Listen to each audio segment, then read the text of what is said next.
Bonjour tout le monde, aujourd'hui on va décortiquer un concept vraiment central en gestion du risque, le fameux calcul du risque résiduel. En se basant sur le guide GSMGC 022, on va voir ensemble comment on peut passer d'une simple impression à des chiffres bien concrets.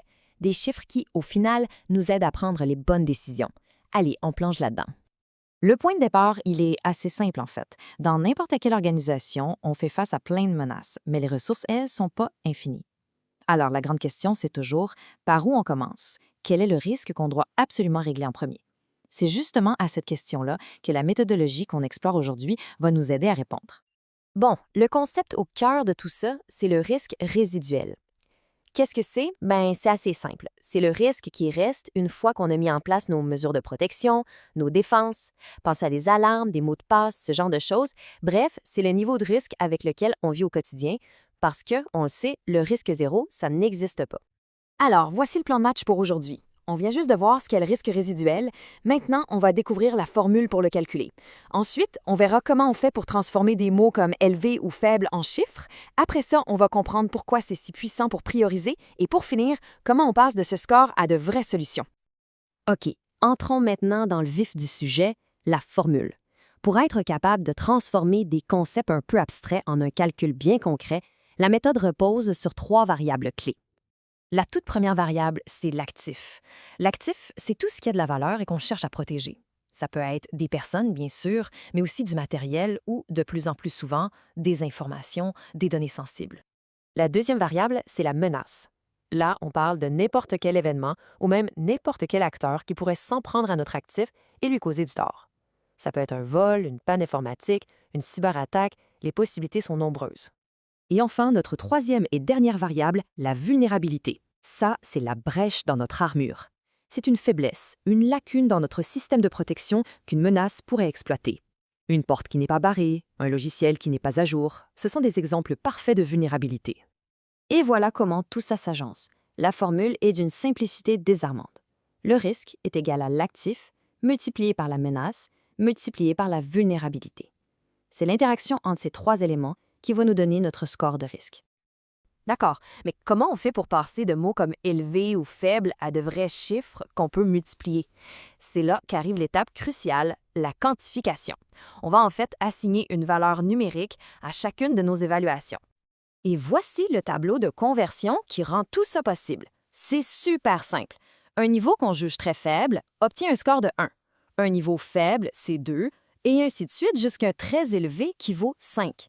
C'est grâce à cette échelle toute simple que le calcul devient réalisable. Prenons un exemple concret tiré du guide pour que ce soit bien clair. Imaginons un actif qui a une très grande valeur, donc un score de 5. Il fait face à une menace jugée très élevée, un autre 5, et pour couronner le tout, il y a une vulnérabilité très élevée, encore un 5. Le calcul est rapide, 5 x 5 x 5, ça nous donne 125. C'est le score de risque maximal qu'on peut obtenir avec ce système. Mais à quoi ça sert, au fond, de faire tout ce calcul? La réponse tient en un mot, la précision. Le gros avantage de cette méthode, c'est qu'elle permet de remplacer l'intuition par des données claires et du coup d'établir des priorités qui sont difficiles à contester. Comme la source le dit si bien, si on se retrouve avec 2 risques qui sont tous les 2 qualifiés de élevés, comment on fait pour savoir lequel est le plus urgent? C'est là que les mots nous laissent tomber et que les chiffres deviennent absolument essentiels. Et cet exemple-là, il est parfait pour illustrer le point. On a 2 risques, A et B.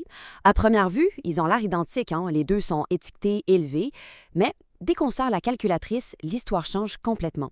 Le risque A obtient un score de 36, alors que le risque B, lui, il grimpe à 45. Tout à coup, la décision devient limpide, il faut s'attaquer au risque B en priorité. C'est ça, la puissance des chiffres. Parfait. On a maintenant une liste de risques bien classés par ordre de priorité. La question la plus importante arrive, qu'est-ce qu'on fait avec ça? Voyons comment on peut transformer ces scores en un vrai plan d'action pour améliorer la sécurité. Pour pouvoir passer à l'action, il faut d'abord définir ce qu'on appelle la tolérance au risque. C'est en gros le niveau de risque maximal qu'une organisation est prête à accepter. Tout ce qui est au-dessus de cette ligne, eh bien, c'est considéré comme inacceptable et il faut s'en occuper. Le processus est super logique. D'abord, on prend notre liste de risques classés du plus grand au plus petit.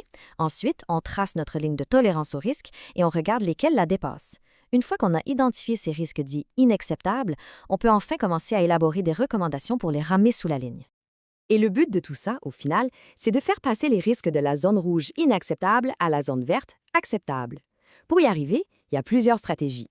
On peut ajouter des protections, corriger des faiblesses ou même trouver des façons de diminuer l'impact d'une menace.